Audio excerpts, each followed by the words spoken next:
Bonjour à tous, j'espère que vous allez bien. Aujourd'hui, on va parler d'une alimentation 5 volts 2 ampères, donc c'est donné pour 2 ampères en sortie. On va voir comment c'est conçu, comment c'est à l'intérieur. Donc c'est une alimentation que j'ai eue entre les mains. Donc je vais vous faire voir les photos. Mais juste avant, je vais vous faire voir les résistances de charge que j'utilise sur les amplis. J'ai oublié de mettre les photos dans la dernière vidéo sur l'ampli Luxman. Donc voici maintenant à quoi ressemblent les résistances de charge que j'utilise sur les amplis. Et juste après, on revient à notre alimentation. Je vous ai parlé des résistances de charge que je connecte à la sortie de l'ampli pour éviter de brancher un haut-parleur et de le cramer. Donc ça, c'est un exemple de résistance de charge. Donc là, en l'occurrence, c'est du 8 ohms en 100 watts. Donc on en a deux. Sinon, j'ai du modèle 200 watts. Donc là, c'est une 150 ohms, c'est pas ce que j'utilise, mais c'est la même résistance, avec une valeur bien inférieure. Moi, j'utilise du 4,7 ohms ou du 8 ohms. Pour une résistance de 200 watts suivant l'ampli. Alors, on peut être amené, par exemple, à mettre des résistances de 16 ohms en parallèle. Donc, deux résistances comme celle-ci de 16 ohms en parallèle, ça nous donne du 8 ohms en sortie. Donc ça permet d'avoir 200 watts dans une et 200 watts dans l'autre. Ça fait 400 watts. Donc ça, c'est pour les amplis sonos. On utilise des grosses résistances comme celle-ci. Donc là, ici, on ne peut pas souder des fils sur les pattes de sortie. Là, ça fondrait à cette puissance. Donc là, c'est des cosses. Et il faut serrer avec les écrous de chaque côté de la résistance. Donc ça, c'est un modèle 200 watts. On a des modèles également en 500 watts. Donc j'en ai, mais bon, c'est un peu compliqué à monter parce qu'il y a le dissipateur thermique plus des cosses dessus, tout ça. Elles sont par deux, donc ça fait lourd. Là, j'ai monté uniquement une 200 watts. Donc celle-là, c'est une 150 ohms. C'est pas pour les amplis, c'est plutôt pour tester les alimentations, par exemple. Bon, je sais, ça fait une grosse alimentation avec une résistance de 200 watts. Mais bon. Donc voici l'alimentation 5 volts. Je vous fais voir d'autres photos de cette alimentation. Voici une autre photo. Donc là, voici l'alimentation en question qu'on a à l'intérieur. Donc toute la partie, je vais mettre mon crayon, tout ce qui est à gauche de mon crayon, donc tout ça, c'est la partie primaire de mon alimentation. Et tout ce qui est à droite, donc tout ça, c'est le secondaire de l'alimentation. Donc il faut bien différencier les deux parties. On n'utilise pas le même GND pour le primaire que pour le secondaire. Là, je vous ai mis une autre photo de cette alimentation. On voit peut-être un peu mieux. J'aurais dû utiliser celle-là d'ailleurs. Donc le circuit qui s'occupe de l'alimentation à découpage, c'est un CR5224. Donc on va voir maintenant comment il est câblé. Juste avant de passer au schéma, je vous mets une vue du dessous de l'alimentation. On a un trait au milieu, donc ça c'est la séparation galvanique qui isole la partie primaire, donc tout ce qui est à gauche, et la partie secondaire de l'alimentation, tout ce qui est à droite. Donc voici le schéma de l'alimentation, donc le modèle c'est N-2000. On a ici le 220 volts de la prise électrique, on passe par un petit fusible microfuse. C'est tout petit, des petits. Il en existe des petits ronds et nous c'est un petit rectangulaire. Un 2 ampères de 150 volts. Donc 2 ampères temporisés, il y a bien un petit T. Ici, vous voyez qu'il y a une résistance Rx et un condensateur Cx. Ça sert d'antiparasite en fait. C'est pour éliminer certaines fréquences que l'on pourrait retrouver ici sur le 220 à cause de l'alimentation. Et d'ailleurs, de plus en plus, ça déplaît à EDF parce que beaucoup d'alimentations bas de gamme recrachent des parasites sur le réseau 220 de EDF. Et comme on est à 50 Hz, si on relâche des parasites sur le 50 Hz, bien évidemment, ça peut gêner certains appareils de fonctionner comme il faut. C'est d'ailleurs un peu le cas de ce qui se passe avec le CPL. Vous savez, l'Internet par CPL, vous envoyez par courant porteur, vous envoyez le signal de l'Internet. Donc ça peut, lorsque vous avez ça chez vous, ça peut gêner parfois votre voisin sur la réception de la télé, par exemple. Ça arrive. Ça peut gêner dans l'audio, par exemple. Si vous écoutez un CD, vous pouvez être amené à avoir des parasites dans le son, tout simplement à cause de quelqu'un qui utilise le CPL pour l'Internet, qui perturbe le réseau 220 de l'immeuble, par exemple. Donc ensuite, ici, là, vous avez 4 diodes. Ce sont des AN4007. Donc cette diode-là, elle, c'est le pont de diode, en fait. On a 4 diodes qui regroupent un pont de diode. Lorsque vous utilisez un pont de diode, c'est tout simplement 4 diodes qui sont à l'intérieur. Donc vous avez ici la masse, on va dire le GND primaire. Et de ce côté-là, vous voyez à droite, vous avez le GND secondaire. Vous voyez, le symbole est totalement différent.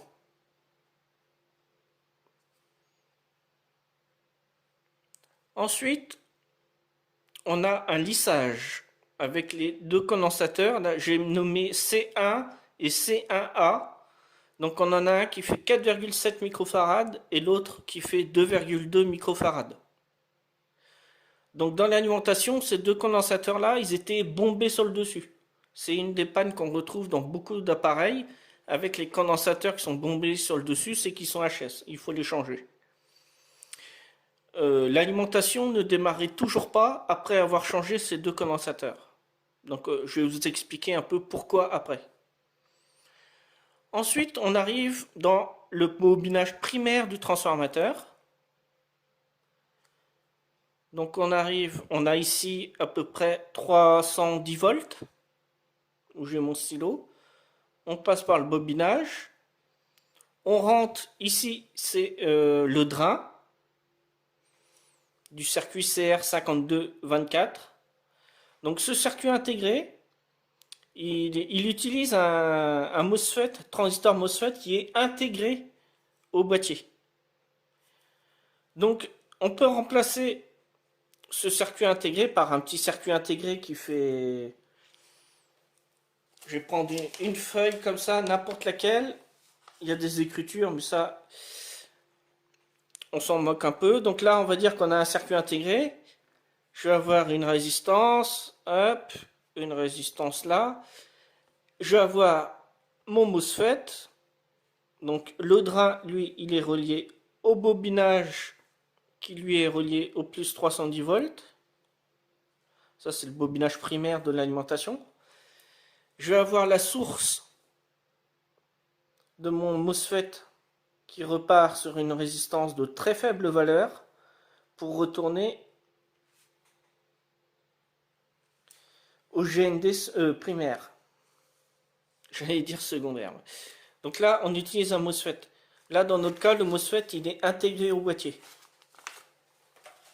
Donc on a le drain pin 6 et 5. Ensuite, lorsque notre MOSFET est commandé, on va passer par le drain, ressortir par la source en pin 4. On va passer par une résistance très faible valeur. C'est une 0,12 ohm, 1 demi-watt. Alors, si cette résistance claque, je préconise quand même, pour réparer cette alimentation, de mettre une résistance 1 watt en métal à la place de la 1 demi-watt. Elle chauffe beaucoup. Ensuite, on a pin 7 et 8, la masse primaire, le GND primaire. Ici, pin 2, on a la tension d'alimentation du circuit intégré, parce que pour fonctionner, le circuit intégré, il a besoin d'une certaine tension. Donc on utilise de 310 volts, une résistance de très faible valeur. Donc là, ici, dans notre cas, c'est une 330 kΩ, mais on peut très bien avoir une résistance de 1 mégaohm à la place. Ça fonctionnera pareil pour cette alimentation-là. Ensuite, ici, vous avez un petit condensateur C4. Donc, en fait, compte, lui, en fonctionnement normal, ici, vous avez 310 volts continu. Sur un oscilloscope, vous allez avoir une droite. Vous allez plus obtenir une petite vague. Donc, je reprends ma petite feuille. Je fais ça vite fait sur une feuille. Là, on a 0 volts. Si on redresse, on va obtenir quelque chose de sensiblement égal à ça. Ça, c'est simplement redressé. Si je lisse, alors 0 volts toujours, si je lisse ma tension avec un condensateur de lissage, je vais obtenir une droite. Quelque chose de parfait. Alors, dans mon cas, c'est ce qui se passait. Comme les condensateurs étaient bombés sur le dessus, je n'avais plus de lissage. Et du coup, j'obtenais une tension comme ça si j'avais regardé à l'oscilloscope. Alors, bien sûr, quand je dis regarder à l'oscilloscope, si il vous vient l'idée de faire pareil, pensez qu'il faut utiliser un transformateur d'isolement entre l'oscilloscope, la prise électrique de l'oscilloscope, et la prise électrique de 120 volts. Parce que sinon, lorsque vous allez mettre la sonde, vous allez faire péter l'oscilloscope et l'appareil avec que vous voulez dépanner. Ça peut être une alimentation, ça peut être autre chose. Si vous êtes dans la partie primaire de l'alimentation. En secondaire, il n'y a pas besoin de transfo d'isolement. Donc là, j'ai une droite bien continue. Je passe par une résistance de forte valeur et je viens fournir une tension d'alimentation ici en pin 2. Jusque là, j'espère que vous me suivez. Le circuit intégré, lui, va découper cette tension et va me faire... on va venir faire une fréquence. Cette fréquence, elle va varier. Ça peut être un signal carré, ça peut être un signal en dents de scie, ça peut être tout un tas de signaux différents. Dans notre cas, on va venir commander la gâche, la guette de notre MOSFET. Moi je dis la gâche à chaque fois, mais c'est un abus de langage, on dit la guette. Ensuite, mon courant va passer dans le bobinage, passer par le drain et ressortir par la source. Sur mon transformateur, si vous regardez bien le transformateur, dans la plupart des alimentations à découpage, c'est conçu comme ceci. On retrouve un deuxième petit bobinage sur le même côté de l'alimentation primaire. Ce petit bobinage, en fait, c'est un petit bobinage secondaire, puisque notre bobinage primaire principal, c'est celui-ci. Donc lui, il va venir me fournir un petit courant. Lorsque mon MOSFET va être commandé, je vais envoyer une impulsion sur mon MOSFET. Donc j'envoie du courant dans le bobinage. J'obtiens quelque chose en secondaire. Ce quelque chose, il va passer là dans notre cas par une résistance de protection, la R5 de 1 ohm, en boîtier 0,805 j'ai mis. On va redresser cette tension. Donc on va obtenir quelque chose de sensiblement égal à ceci, comme une petite vague on va dire. Ensuite j'ai mon condensateur C4 qui lui va venir lisser ma tension pour obtenir une tension continue bien lisse, pour alimenter à son tour le circuit intégré. Donc le circuit intégré, lorsqu'il va être alimenté, il va renvoyer une impulsion. Ensuite, ce qu'il faut savoir, c'est que lorsque je reçois une impulsion ici dans mon deuxième bobinage, j'en reçois également une dans ce bobinage là, donc un autre bobinage secondaire. Donc là, classique, je fais un redressement avec la diode D7 et je fais un lissage ici avec les condensateurs de lissage. Donc c'est deux condensateurs de 470 microfarad en 10 volts. Et ici, c'est une petite self. Alors ce que vous voyez ici, il y a une résistance de très faible valeur en 12 ohms, la résistance R8 et un condensateur C4. Ça constitue un petit filtrage. Dans beaucoup d'alimentation, surtout les bas de gamme, on ne retrouve pas ce filtrage-là. On aura simplement le redressement, le lissage et puis la sortie d'alimentation. Donc, je vais obtenir une tension ici. Eh bien, il faut savoir que c'est pratiquement pareil dans toutes les alimentations. Ça fonctionne sur le même principe. On a une contre-réaction. En fait, je viens dire à mon circuit intégré là via la patte 3, je viens lui dire si je suis bien à 5 volts en sortie, la tension que j'ai calculée de mon transformateur et des composants. Donc je viens lui dire c'est bon. Donc lui, si c'est bon, il envoie l'impulsion.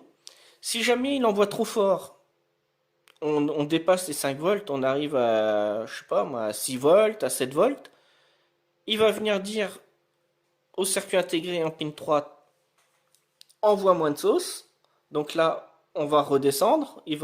Le MOSFET va conduire moins longtemps. Du coup, là, je vais descendre ma tension. Si je suis à 5 volts, c'est bon. Il dit, vas-y, continue. Si jamais ma tension elle baisse, je me retrouve avec, admettons, 3 volts en sortie. Là, le circuit, la contre-réaction va venir dire en pin 3 au circuit intégré, et oh mon coco, là, il faut que tu augmentes la sauce, parce que j'ai pas la tension que je souhaite en sortie. Donc là, il va renvoyer une impulsion un peu plus large, il va commander mon MOSFET un peu plus longtemps, dans le temps, pour obtenir la tension que je désire en sortie. Donc c'est un cycle, c'est une boucle, c'est une contre-réaction. Et on fait cette contre-réaction avec un petit optocoupleur, le PC817. Alors lui, on le retrouve dans quasiment toutes les alimentations. On peut avoir du PC123 ou du PC817, ce sont les mêmes. C'est pas la même référence, mais on peut les remplacer par l'un ou l'autre. Et on a ici le fameux TL431, c'est une diode Zener programmable. Donc là, j'ai calculé mes résistances. Donc la R9, la résistance R6 et la résistance R7, afin de dire en pin 3 ce que j'ai ici, ce que je souhaite en sortie. Si je veux avoir une autre tension, autre chose que 5 volts, si je veux plus par exemple, eh bien il faut que je calcule mes résistances afin de dire au circuit intégré où j'en suis. Si je veux moins, si je veux plus, ça sera le cas. Il faudra calculer tout l'ensemble. Dans certains cas, moi je conseille pas parce que j'aime pas toucher à la régulation d'une alimentation. Si on s'y prend très mal et si l'alimentation est très mal conçue, si on touche à la régule, on risque de faire péter l'alimentation. On va péter le primaire, donc on va détruire le transistor MOSFET, le circuit intégré, des résistances, etc. Tous les composants qu'on peut avoir.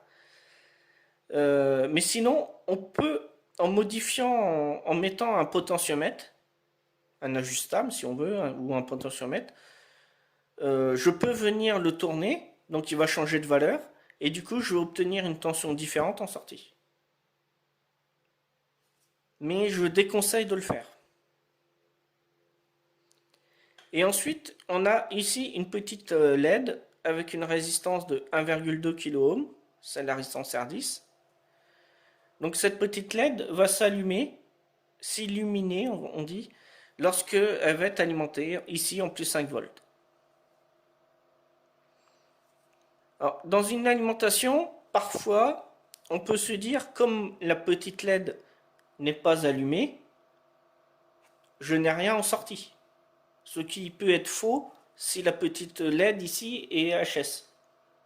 Alors, ça peut être les pattes qui ont rouillé et du coup les pattes cèdent et la LED n'est plus alimentée. Ça peut arriver sur des appareils, j'ai vu ça souvent. Ou ça peut être la résistance ici qui est cramée, ça peut arriver. Une mauvaise soudure, ça peut arriver. Ou alors ça peut effectivement dire que l'alimentation ne démarre pas. Lorsque vous démarrez une alimentation, que vous la mettez sous tension, si vous n'obtenez pas les 5 volts ici, par exemple dans notre cas c'est 5, ça peut être suivant ce que vous voulez avoir, ça peut être 3,3 ou 12 ou 24 volts ou 48 ou ce que vous voulez, ça dépendra de l'alimentation que vous voulez dépanner. Si vous la branchez et vous entendez un tic tic tic tic tic sans arrêt dedans, en écoutant bien à l'oreille, c'est tout simplement parce que, et c'était mon cas, le condensateur C4, lui, il était HS. En fait, ma tension qui sortait là, du bobinage, elle était redressée, mais elle n'était pas lissée. Et du coup, mon circuit intégré, bah, lui, il était dans les choux, il était planté. Et du coup, mon alimentation ne démarrait pas. Donc c'est un circuit intégré en boîtier DIP 08. Donc là, on voit que bon, j'ai à moitié rectifié mon écriture. C'est parce que je me suis planté totalement lorsque j'ai réécrit les valeurs. Donc je l'ai réécrit ici au propre. CR5224. La résistance R4 de 93,2 kΩ, c'est celle-ci. Il peut arriver que ce condensateur-là, C2, soit éclaté. Souvent, c'est un petit condensateur céramique de couleur bleue ou couleur orange.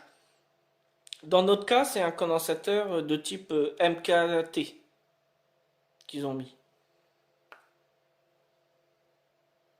pour C2. Donc c'est un 2,2 microfarad 400 volts qu'ils ont mis en place. Ici, je ne l'ai pas mis. Le 47 nanofarad, c'est un X2. X2 ou x2, comme vous voulez. Ça dépend comment vous l'interprétez. Normalement, c'est X2. C'est parce que c'est un condensateur antiparasite. Et si vous mettez n'importe quel condensateur, si le condensateur vient à se rompre, à se couper, une surtension par exemple, et ben un condensateur classique, il va cramer. Que un condensateur X2, lui, il va se couper à l'intérieur. Donc il va être coupé, on va pouvoir le mesurer au multimètre, on n'aura plus du tout de valeur, ou on aura une valeur bien diminuée. C'est tout simplement qu'ils se coupent à l'intérieur. On dit qu'ils sont auto-cicatrisants. C'est ce qu'on dit pour ce genre de condensateur. Donc là, on a fait le tour de cette alimentation. C'était une vidéo vraiment très très courte. J'espère qu'elle vous a plu.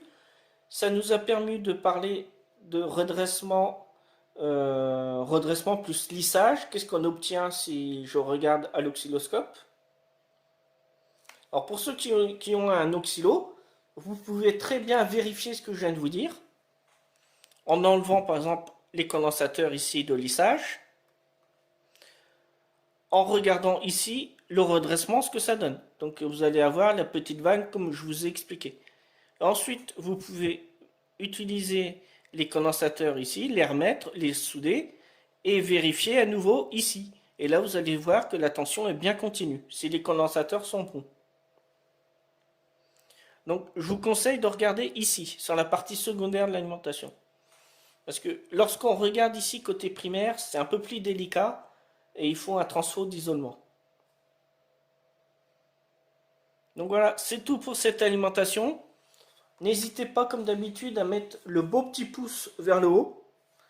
Plus il y aura de pouces vers le haut, plus la vidéo sera diffusée sur YouTube.